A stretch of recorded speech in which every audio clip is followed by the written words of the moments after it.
Boa noite a todos os irmãos e irmãs da Paróquia Imaculada Conceição, todos aqueles que nos assistem nessa transmissão, dando continuidade à nossa formação sobre os sacramentos. Esperar mais alguns minutos para a gente iniciar, esperando que as pessoas cheguem para poder acompanhar juntos essa formação. Aqueles que já estiverem chegando, boa noite.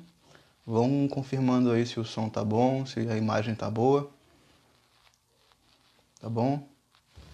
Então, para a gente dar continuidade ao nosso período formativo através dessas lives. Vocês estão conseguindo me ouvir bem? A imagem tá boa também? Vamos dar uma resposta aí para a gente dar continuidade, iniciar a nossa boa noite. Adriana, boa noite.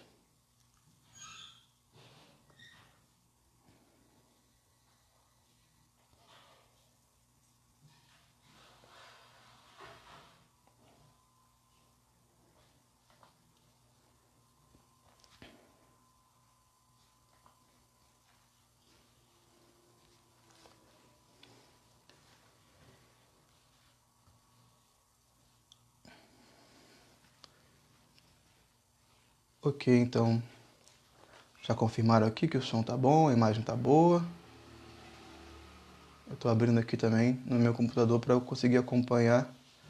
Caso trave, eu consiga perceber aqui, certo? Então, antes de mais nada, vamos fazer uma oração para iniciar nossa formação. Em nome do Pai, do Filho e do Espírito Santo. Amém. Vinde, Espírito Santo, enchei os corações dos vossos fiéis e acendei neles o fogo do vosso amor. Enviai o vosso Espírito e tudo será criado, e renovareis a face da terra. Oremos. Deus, que instruíste os corações dos vossos fiéis com a luz do Espírito Santo, fazei que apreciemos retamente todas as coisas, segundo o mesmo Espírito, e gozemos sempre da sua consolação. Por Cristo, Senhor nosso. Amém.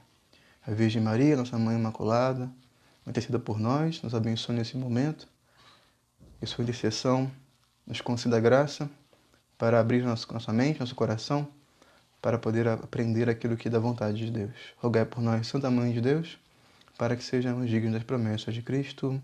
Amém. Em nome do Pai, do Filho e do Espírito Santo. Amém. Então, vamos ver.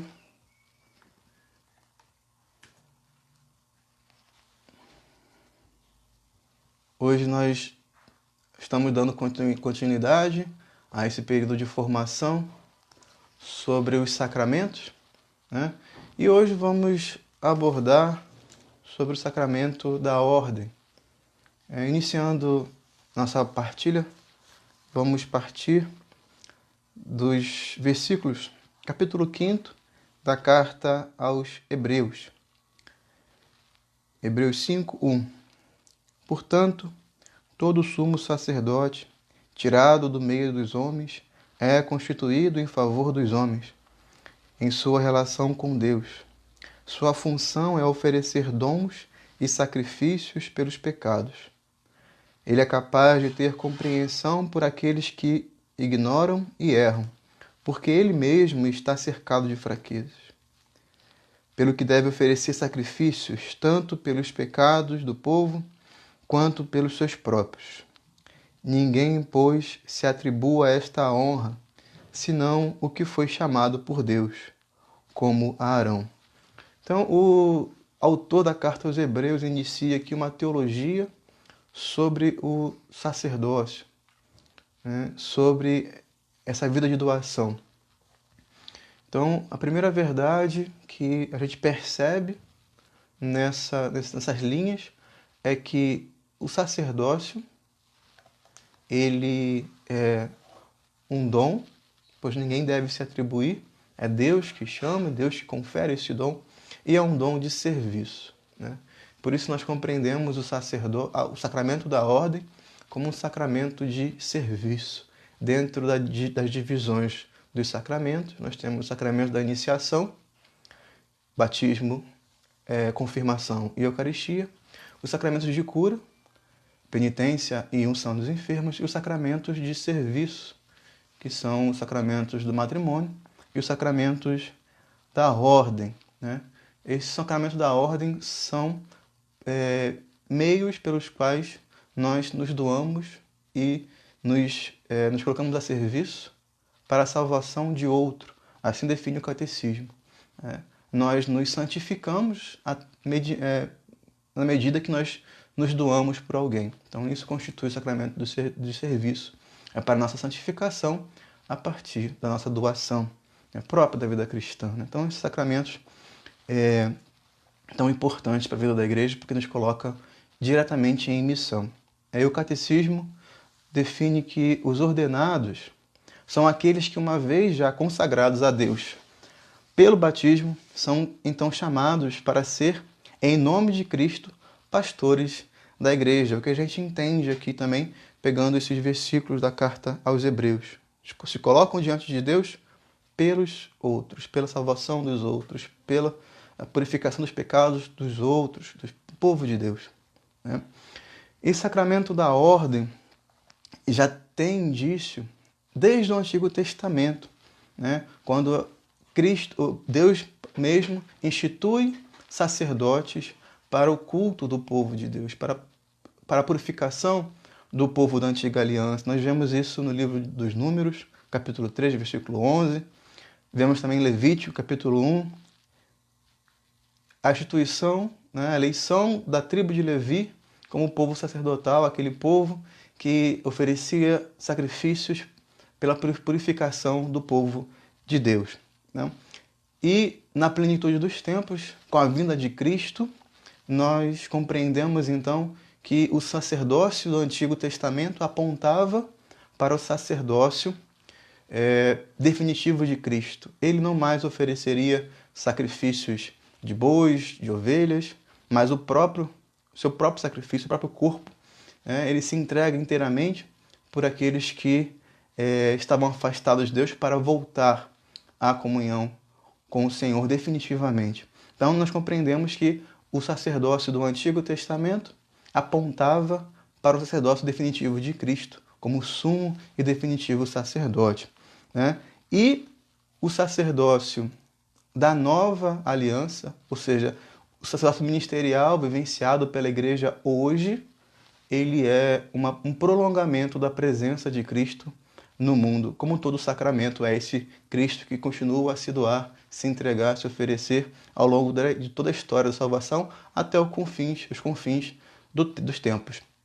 Então nós compreendemos que o sacerdócio da antiga aliança apontava para Cristo e o sacerdócio atual da nova aliança é uma continuação da missão de Cristo. Então nós compreendemos que Cristo é o ápice, o sacramento da ordem.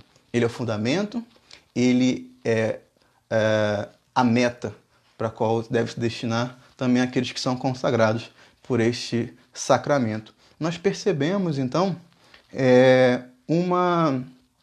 um modo de agir próprio de Deus, né? Deus que na antiga aliança falava através dos profetas, na pessoa de Jesus Cristo, ele mesmo se comunica aos seus filhos. Então, Deus Pai fala através de Jesus aos homens e Cristo, por sua vez, comunica a sua missão à sua igreja. Nós vemos isso, né, em João 20, 21. Assim como o Pai me enviou, eu também vos envio. Então, essa continuação, né? Não foram homens que se autoproclamaram, que se elegeram, que se chamaram, assim como disse também os versículos da carta aos Hebreus. Deus os constituiu, né? Cristo os escolheu para continuar essa missão, né? E a pessoa de Cristo se faz presente através da vida desses homens, né? Então a gente precisa compreender primeiramente essa noção de que o sacerdócio de Cristo se faz presente no mundo através dos homens que ele elegeu, que ele chamou. Aí cabe a gente já iniciar compreendendo a noção de participação, tão importante para a teologia católica, né? O sacerdócio pertence a Cristo, os sacramentos pertencem a Cristo, mas se fazem presente na vida daquele que ele elegeu porque eles participam desse sacerdócio, que é Cristo, né? Que vem de Cristo, que está em Cristo. Cristo possui a plenitude de todos os dons, mas ele comunica esse dom àqueles que ele escolheu. Então, assim, com todos os dons, podemos pensar, por exemplo, na verdade, na beleza, na bondade. Só Deus é bom, mas nós participamos da bondade de Deus, porque nós somos provenientes dele, ele nos gerou, ele nos criou. Então, não é errado dizer que nós somos bons, desde que nós compreendamos que quem é bom de fato é Deus. Também não é errado dizer que nós participamos do sacerdócio de Cristo, porque ele nos confere esse dom. Então não é errado dizer que nós somos sacerdotes. Não é errado dizer que aqueles que são ordenados participam do ministério de Cristo, né? Então é completamente correto afirmar, desde que nós compreendamos que a plenitude do dom é o próprio Cristo. E nós participamos deste dom, desse mistério, né? Então, a gente pode dizer sim que Cristo comunicou o seu dom ministerial sacerdotal aos homens que ele elegeu, né? E assim nós compreendemos que a ação da igreja é essa continuidade do ministério de Deus, ministério de Cristo na história. Assim como um pai enviou a Jesus Cristo, Cristo envia os seus discípulos. E essa missão é continuada hoje através do sacramento da ordem, né? Esse nome, ordem, nós devemos compreender também. A noção de ordem é participação de um grupo, né? Esse termo ordem vem, na sua origem lexical, dizer que existiam grupos e que constituíam aqueles que comandavam e governavam determinada classe social. Existiam vários tipos de grupos e a igreja assumiu essa organização. Então nós temos esses grupos que formavam a sociedade naquela época, né? E a igreja assumiu também essa participação da formação dentro dos seus ministérios, né? Então existia o grupo, vamos dizer assim, dos episcopos, né? O grupo dos presbíteros e o grupo dos diáconos, esses chamados ordo, né? Episcopal, ordo presbiteral e ordo diaconal. Então, por isso o sacramento possui esse nome. Não quer dizer que é uma ordem, como nós compreendemos hoje, no sentido de ordenamento, né? Mas sim, o pertencimento a esse grupo que constituía a organização da igreja. Então, esse sacramento ele é conferido aos homens através da imposição das mãos do bispo, a oração consacratória, que constitui como sinal desse sacramento.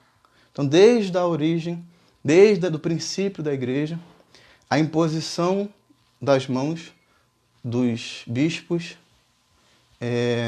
conferia essa graça àqueles que se colocavam diante do grande mistério que é esse sacramento da ordem. Então a gente está falando aqui uma introdução, nós vamos entender agora como esse sacramento ele é constituído, né? Esse sacramento possui 3 graus, né? O grau episcopal, presbiteral e diaconal, né? E nós compreendemos assim como a igreja também se organiza, né? A igreja, vale ressaltar isso, né? Como instituição divina, mas também humana, tem a sua organização. Assim Cristo aqui quis que a igreja continuasse ao longo de todos os séculos. Por isso também a igreja ao longo do tempo ela foi se organizando, né? Se constituindo e se formando territorialmente e também nos seus ministérios. Então a igreja enquanto instituição terrena possui também a sua organização, né? Homens que estão à frente do povo, assim como Cristo chamou os apóstolos, ele continuou a chamar homens para estar à frente do seu povo, né? Para conduzi-los. Então, nós temos esses graus do sacramento da ordem. O primeiro grau é o grau, né? Vou seguir a ordem que traz o catecismo, né? Então, o terceiro grau do sacramento da ordem é o grau episcopal, né? Que possui a plenitude dos sacramentos, né? Os episcopos, hoje conhecidos como bispo, né? Os bispos possuem a plenitude do sacramento, o sacramento da ordem. E isso fica claro na ordenação episcopal, quando o bispo tem a sua cabeça ungida, ou seja, ele é totalmente ungido, né? Quando na ordenação aquele eleito é ungido na sua cabeça, representa a sua unção total, né?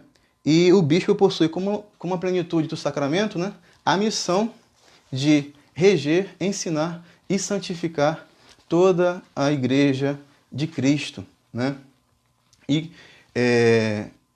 temos o bispo como aquele que está à frente da comunidade, aquele que está à frente da porção do povo de Deus confiado a ele. O bispo, ele é um sucessor dos apóstolos, como disse a carta aos Hebreus, né? Sempre retomando isso. Não é um dom que alguém, uma honra que alguém se impõe. Deus o chamou, né? O chamou a estar confiando a ele uma porção do povo de Deus que ele deve reger, governar, ensinar e santificar, assim como Cristo fez quando elegeu os apóstolos. Nós vemos isso no Evangelho. Lucas 6, outros trechos do Evangelho também. Temos a eleição dos apóstolos. Cristo chamou para si homens que eles pudessem ser formados, ensinados para passar adiante a missão, né, de santificação, de salvação, a mensagem da verdade do Evangelho. E os bispos formam, junto com o Papa, o colégio episcopal que governam a Igreja. Nós temos o Papa, hoje nosso Papa Francisco, à frente da Igreja. Ele é sucessor de Pedro, príncipe dos apóstolos, aquele que Cristo mesmo disse sobre o qual fundaria a sua Igreja. Mas Pedro governa a Igreja junto com os apóstolos. Ainda que ele tenha a primazia, forma junto com os apóstolos do colégio episcopal. E assim é vivido até hoje na igreja, essa organização. Então, nós temos essa beleza da unidade da igreja. Então, onde está o bispo, ali está a igreja, vai dizer um padre da igreja, um padre apostólico. Aonde está o bispo, ali está a igreja. A igreja tem o seu líder, representante de Cristo, sucessor dos apóstolos, né? Essa missão, essa beleza que é transmitida, essa verdade que é transmitida, esse dom que é transmitido. E isso é garantido hoje na ordenação episcopal, por exemplo, que um bispo não pode ser ordenado sem que ao menos esteja lá presente mais 2 bispos. Um bispo não pode se cismar e falar, agora eu vou escolher esse padre aqui da minha paróquia e vou fazer dele bispo. Não. Tem que ter uma ordem expressa de Roma e mais pelo menos 3 bispos na ordenação daquele sacerdote para que ele vire, de fato, um bispo da igreja, para que se tenha, de fato, essa sucessão apostólica. Então, não existe igreja independente. A nossa fé, a nossa igreja católica, não existe uma igreja independente. Eu não posso cismar e falar, a partir de hoje aqui, eu vou fundar uma igreja. Não. É sempre uma continuidade, é sempre uma sucessão. E isso é garantido, isso é afirmado pela vivência do sacramento da ordem. E nós vemos também isso quando a gente fala do 2º grau da ordem. Falamos do 3º, que é episcopal. Agora o 2º grau da ordem, que é a ordem presbiteral. Nós chamamos carinhosamente de padres, né? Os presbíteros, né? Ou como nós chamamos de padres, são os homens escolhidos por Deus para receber esse 2º grau da ordem. E nós vemos isso, né? Essa eleição dos presbíteros desde o Novo Testamento, lá no comecinho, né? A gente pega no livro do Atos dos Apóstolos, por exemplo, eu posso citar aqui o capítulo 14, onde Paulo e os apóstolos iam fundando comunidades de fé, e colocava à frente daquela comunidade homens, né, para conduzir. Porque os apóstolos seguiam em missão, mas a comunidade precisava de alguém para conduzi-los, para orientá-los para testemunhar a verdade naquela comunidade. Então, se elegia um homem de fé, de maturidade, ou que era chamado de presbítero, para ser chamado de presbítero, que quer dizer ancião, né? O presbítero não necessariamente é um velho, um senhor de idade, porque nós temos, por exemplo, o caso de Timóteo e Tito, que eram jovens e que eram presbíteros das suas comunidades, né? Mas eram homens que possuíam essa sabedoria própria dos anciãos, né? Então, esse título dos presbíteros, essa ordem dos presbíteros, sempre existiu na igreja e continua até hoje, né? E hoje, carinhosamente, nós chamamos eles de padres, né? São nossos pais na fé. São colaboradores diretos da ordem do episcopado. São colaboradores diretos dos homens que sucedem os apóstolos. Então, como eu repito, não existe igreja separada. O que existe é um prolongamento da presença da Igreja de Deus Universal na nossa porção particular, na nossa paróquia, a nossa cidade, né? O nosso seio familiar é orientado por um colaborador do bispo, que é o nosso padre. Hoje, nosso administrador paroquial, o Padre Júlio César, né, é para nós presença de Cristo em nossas vidas, né? Então, junto com o bispo, recebe também a graça de santificar, reger e ensinar o povo de Deus, fazendo eco dos ensinamentos da igreja em nossas vidas. Percebam essa organização dessa igreja que é divina, mas que se faz presente no tempo, né, cuidando de cada um de nós. E nós percebemos essa configuração, essa consagração, sobretudo no momento da ordenação, além da imposição das mãos e da oração consecratória que se pede o Espírito Santo sobre o candidato. Depois dessa consagração, o sacerdote tem as suas mãos ungidas, né, entregues a Deus, nesse sinal não de totalidade, como no episcopado que tem a cabeça ungida, mas no sentido de que o seu ministério, o seu serviço, o seu sacrifício é agora consagrado de fato a Deus, né? Então, essas mãos ungidas pelo óleo da crisma na ordenação. E temos o primeiro grau da ordem, que é o diaconato, né? Que tem como missão o serviço. Diaconia quer dizer isso, serviço, doação, entrega. Nós vemos isso já no Antigo Testamento, no Novo Testamento, no livro do Atos dos Apóstolos. É que eu escrevi AT, para não perder as passagens. E AT também é abreviatura de Antigo Testamento, por isso que eu estou confundindo. No Atos dos Apóstolos, capítulo 6, a instituição dos diáconos. A igreja se tornou grande. Assim, contrariando todas as expectativas, Cristo se fez presente naquele tempo com muita força, né? Desde o início. E os homens que aderiam à fé cristã se tornaram muito numerosos. A pregação não podia parar, mas o serviço também não. A doação, o serviço dos mais pobres, os sacramentos que se entregava, que se doava na partilha do pão, e o sacramento, a presença de Cristo na vida do mais pobre, das viúvas e dos órfãos, não são conflitantes no plano da salvação. Muito pelo contrário, não existe melhor, não existe pior. São manifestações de modos diferentes do mesmo Deus. Então a igreja compreendeu que não podia deixar de assistir os seus pobres, mas também não podia deixar de pregar a palavra e celebrar os sacramentos. Por isso chamou para si 7 homens. Nós vemos isso no Atos dos Apóstolos. 7 homens de fé, e o constituiu como diáconos, aqueles que deveriam servir, né? Que também são prolongamentos da ação de Deus. Então, você vê esses sacramentos, esse sacramento da ordem, do primeiro grau e do segundo grau, isso não quer dizer que são de importância, a gente está falando de quantidade, a gente está falando de modo, né? Existe uma sucessão na organização, na definição, mas não na importância. Se a gente pode falar de importância, em relação ao terceiro grau, ao episcopado. Existe sim uma plenitude do sacramento no episcopado. Mas quanto à doação e ao serviço, o presbiterado, os padres, e o diaconado, os diáconos, possuem modos diferentes de entrega de serviços de doação, porque ainda que o diácono não possua a graça sacerdotal, ministerial, ele constitui também, o diácono também constitui uma expressão visível do Cristo que serve, que ensina e que aproxima os homens de Deus. Né? A gente precisa compreender isso, essa definição.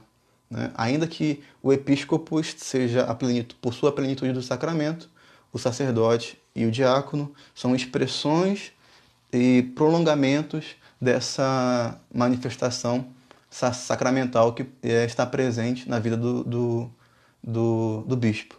Então, o padre e o diácono exercem também essa doação, né, diante do povo de Deus. A gente precisa também compreender, né, que esses sacramentos, né, quando o catecismo traz, né, os efeitos dos sacramentos, ele vai dizer, né, o primeiro efeito é o caráter indelével. Uma vez ordenado, esse sujeito jamais deixará de possuir essa graça, esse dom que é o ministério ordenado. Jamais. É uma marca indelével. Assim como o batismo, assim como a confirmação. Onde quer que vá, o que quer que ele viva, onde quer que ele se coloque, ali estará um homem consagrado pela ordenação. Né? Essa graça que não pode ser perdida. É um dom e uma responsabilidade.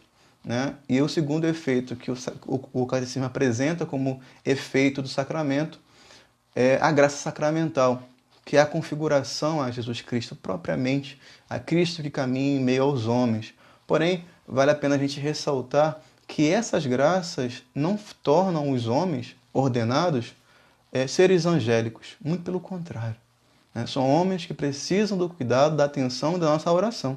Né? São homens que se aproximam de Deus, que se dedicam inteiramente à vida de oração e a sua doação de vida, mas que são homens como nós.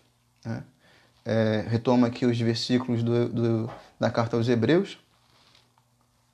São tirados do meio dos homens e constituídos em favor dos homens em sua relação com Deus. São retirados do meio dos homens, depois devolvidos aos homens, para que eles possam se aproximar de Deus. Então existe essa relação íntima entre o ordenado e o povo a ele confiado, seja qual for o grau.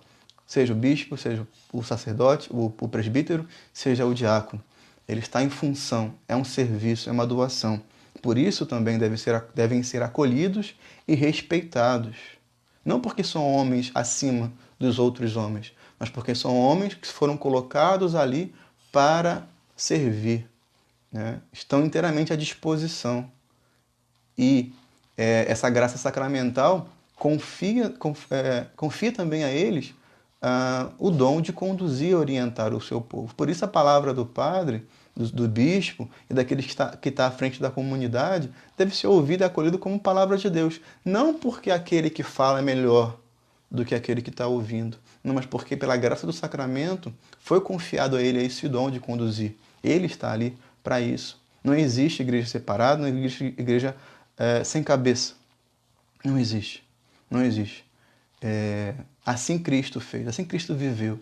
Ele conduziu, né, o seu povo e chamou, venha, aquele que quer me seguir, venha após mim. Ele mesmo assim o quis. Nós vemos isso, né, quando nós pegamos a instituição da Eucaristia. Cristo falou, fazer isso em memória de mim, Lucas 22. Né? Eu repito, assim como o Pai me enviou, eu também vos envio, João 20. Né? Quem vos ouve, a mim ouve, Lucas 10. São palavras do Senhor em relação àqueles que Ele chamou, né? Aqueles que Ele constituiu para estar à frente do povo. E que é muito importante também para o sacramento da penitência, por exemplo, a quem perdoardes os pecados, eles serão perdoados. Aqueles que não perdoardes, eles serão retidos. Ou seja, os homens que Cristo chamou para si, agem em nome dele, inclusive no perdão dos pecados. Né? naquilo que é próprio de Deus. Aí a gente entra na noção de in persona Christi, né? Agir na pessoa de Cristo. É o próprio Cristo que envia os seus delegados para conduzir o seu povo. Isso é conferido através do dom do sacramento da ordem, da ordenação. Mas isso não quer dizer que faz do sacerdote, do diácono, do bispo, um ser superior. Né? Muito pelo contrário.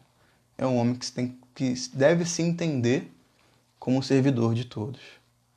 E nós, como suas ovelhas, devemos compreender o que ele faz. É como um pai que educa o seu filho, que conduz o seu filho para mais próximo de Deus. Não quer dizer que eles sejam infalíveis, quer dizer que Deus confia a eles essa missão. Cabe a nós também ter essa certeza.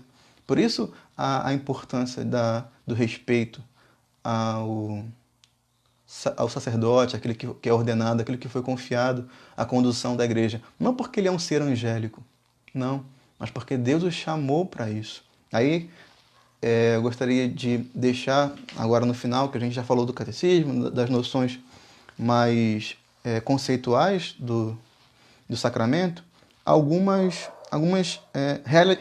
realidades que estão relacionadas ao sacramento da ordem. A primeira delas é a noção de vocação, a compreensão de existe um chamamento. Deus chamou, elegeu e escolheu e depois constituiu mediante a aceitação e a fidelidade do indivíduo, o constituiu como pastor de um povo.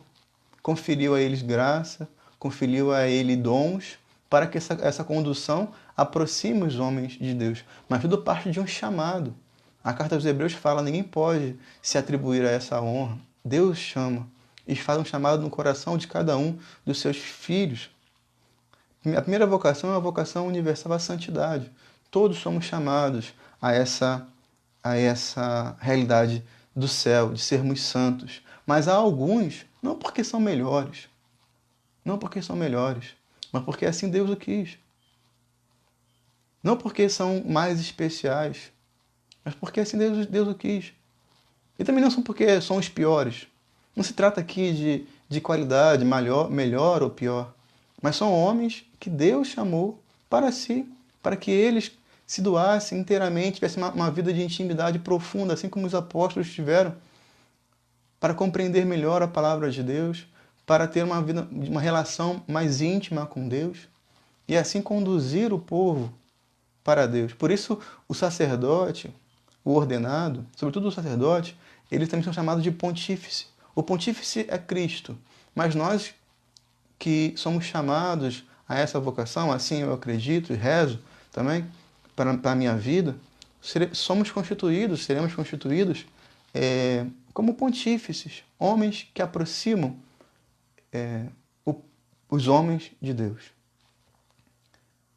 Homens que através da sua vida, da sua palavra e das suas ações trazem Deus para o mundo, sobretudo na missa. E homens que através do dom da absolvição dos pecados aproximam o homem de Deus. Pelas suas palavras, Deus vem ao homem. E pelas suas palavras, o homem volta a Deus. É essa ponte. A igreja continua a ser ponte através da vivência dos seus ministros. Por isso também eles devem ser respeitados. Repito, não porque são homens angélicos, mas porque são homens escolhidos por Deus para constituir essa missão. O sacerdote, propriamente falando, aquele que está à frente da comunidade, ele está a serviço dela. Existe e se entrega por ela, mas por amor a Cristo.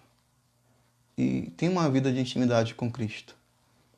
Por isso a sua palavra, a sua condução deve ser ouvida e acolhida. Não porque ele é dono da verdade, mas porque ele foi constituído por Cristo para estar ali e fazer o seu melhor para conduzir os seus filhos espirituais para Deus.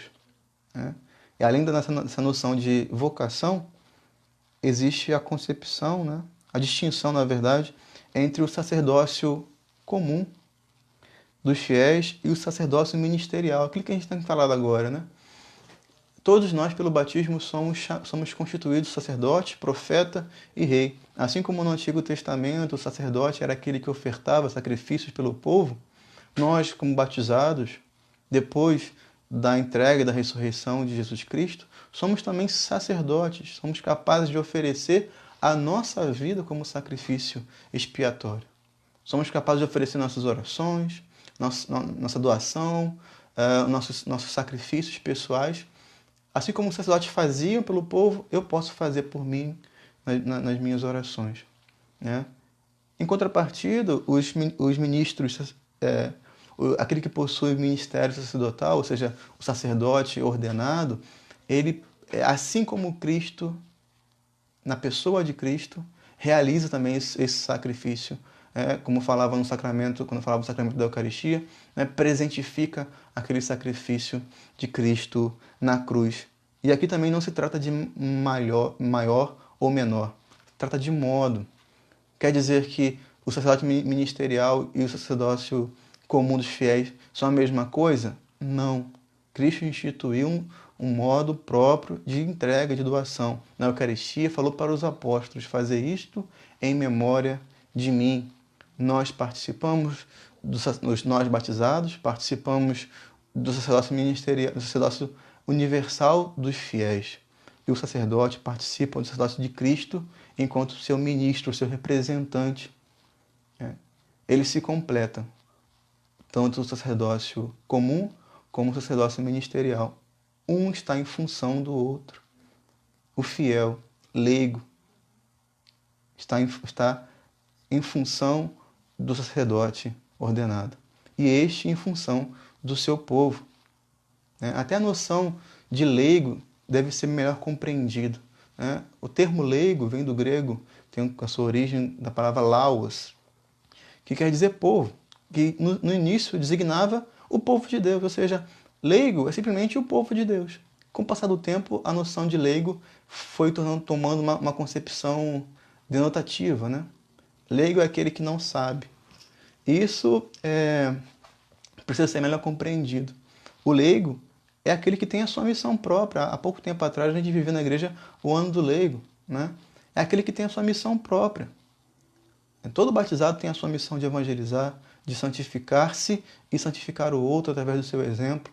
Tem a sua missão de reger e orientar a sua vida para Deus e assim ajudar o outro também, né? O leigo, o povo de Deus, tem a sua missão pelo batismo, que é diferente em modo, não em qualidade, em modo da missão do ministro ordenado, que possui o ministério sacerdotal, que é sacerdote pertencente, né, ao sacerdote de Cristo, sacerdote de Cristo.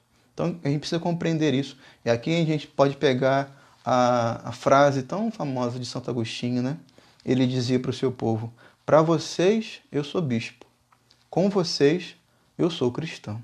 Então, todo sacerdote, ele é, antes de mais nada, um cristão, um batizado, né? Mas que foi escolhido para se tornar representante de Cristo no mundo, oferecendo sacrifício à sua vida, através da vivência sacramental, aos homens e mulheres que lhe foram confiados. E aí, o último ponto, além da vocação, né, e da distinção entre sacerdócio comum e sacerdócio ministerial, a noção, né, e a realidade do celibato sacerdotal. Quanto é importante a gente compreender essa realidade tão bela da igreja, atrelada a essa vivência ministerial, né? É tão íntima do sacramento da ordem, o celibato, em todos os graus, né? No primeiro grau da ordem, enquanto diáconos, né, eles são chamados à vivência dessa entrega total a Deus, mesmo os diáconos permanentes. Diáconos permanentes são os homens que, mesmo casados, né, Deus chama a essa entrega total à igreja.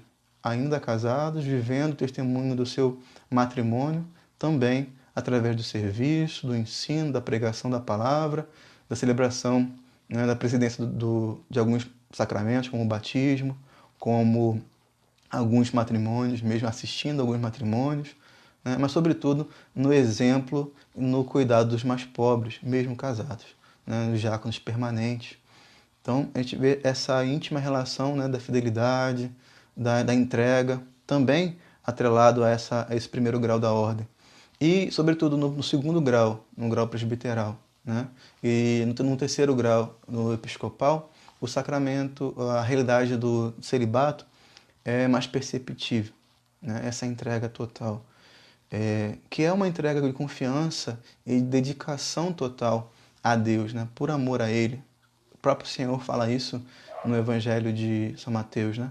Aqueles que se fazem consagrados, que se fazem eunucos, por amor ao reino dos céus. A gente pode pensar, algumas pessoas podem pensar, espero que não católicos, né? Podem pensar. Mas isso contraria aquele mandato lá do Gênesis, crescei e multiplicai-vos. Muito pelo contrário, né? Existe uma entrega, uma doação, uma geração de vida através da consagração total pelo celibato. E além disso, né, o próprio São Paulo vai dizer na carta aos Coríntios, né, aqueles que não se casaram, os viúvas, aqueles que não se casaram e as viúvas, é bom que fiquem assim. Isso está querendo dizer, São Paulo está querendo dizer que não é bom se casar? Não. Ele está querendo dizer que existe uma beleza, uma verdade, uma bondade nessa entrega total. Então, o celibato sacerdotal, o celibato consagrado, é um presente e, ao mesmo tempo, um testemunho do amor, da possibilidade do amor que podemos dispensar para Deus. Assim como a fidelidade do marido com a sua esposa e da esposa com o seu marido são testemunhos e exemplos do amor de Deus pelo seu povo. O celibato sacerdotal é também testemunho dessa entrega total. E, sobretudo, nesse tempo que vivemos, numa sociedade hipersexualizada, no qual o ato sexual, né, é considerado quase que uma necessidade fundamental, básica do ser humano, quando na verdade não é, né? As pessoas falam, mas eu não consigo. Você não consegue ficar sem beber água, sem comer, sem se alimentar, sem dormir, você fica doente. Agora, existem outras necessidades, como por exemplo o ato sexual, que hoje, eu ouso dizer, são super valorizados, né? Tomam primeiro lugar na vida de muitas pessoas. E aquele que é consagrado a Deus, seja no matrimônio e vive a sua fidelidade, seja pelo sacerdócio e vive o seu celibato na ordem religiosas, dá um testemunho e fala, não é possível amar a Deus em primeiro lugar, né? E ser preenchido. Mas devemos entender que o celibato é um dom. E como dom, ele é concedido àqueles que Deus quer. Então, se você é casado e falar, mas para mim é impossível, talvez seja mesmo, porque talvez Deus não tenha conferido esse dom a você. Mas aqueles que são chamados à vivência do seu ministério, Deus confere esse dom, né? Dom que é testemunho, que é exemplo, que é sinal da presença de Deus no nosso tempo, né? Assim eu finalizo aqui essa partilha sobre os sacramentos da ordem. Eu espero que tenha ajudado. Queria deixar espaço aqui agora para algumas perguntas, se vocês quiserem fazer algum comentário. Eu vou ler aqui também, caso queiram mandar algum questionamento.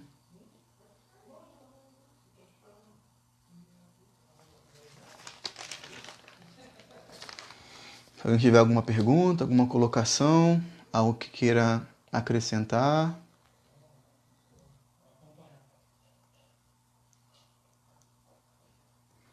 Algo que não tenha ficado claro, quiserem mandar alguma pergunta. Caso não, a gente encerra esse momento de formação.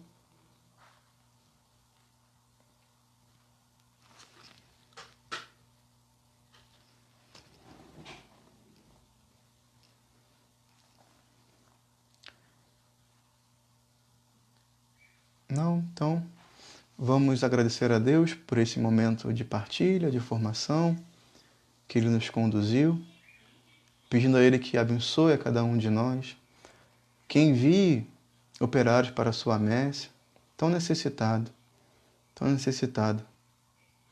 que Ele envie e suscite homens capazes dessa entrega total, por amor a Ele, por amor ao povo de Deus, que Ele envie e suscite homens capazes de se entregar inteiramente em sua vida, em seu tempo, em suas orações, para gerar novos filhos para Deus. Que Deus, na sua infinita misericórdia, abençoe e santifique todos os padres, nossos bispos, nosso Papa Francisco, diáconos da igreja, todos os homens chamados que se preparam para se consagrar através do sacramento da ordem, seminaristas e aqueles que se colocam à disposição também na vivência dos estudos para receber o primeiro grau da ordem de forma permanente. Que Deus possa suscitar cada vez mais homens dispostos a viver essa consagração. Que a Virgem Maria, mãe dos sacerdotes, mãe dos consagrados, possa orientar todos aqueles que se colocam obedientes ao chamado de Deus, que em nossas vidas ela seja a presença real e firme, nos conduzindo a esse firme propósito. Ave Maria, cheia de graça, o Senhor é convosco. Bendita sois vós entre as mulheres, bendito é o fruto do vosso ventre, Jesus. Santa Maria, Mãe de Deus, rogai por nós, pecadores, agora e na hora de nossa morte. Amém. Em nome do Pai, do Filho e do Espírito Santo. Amém.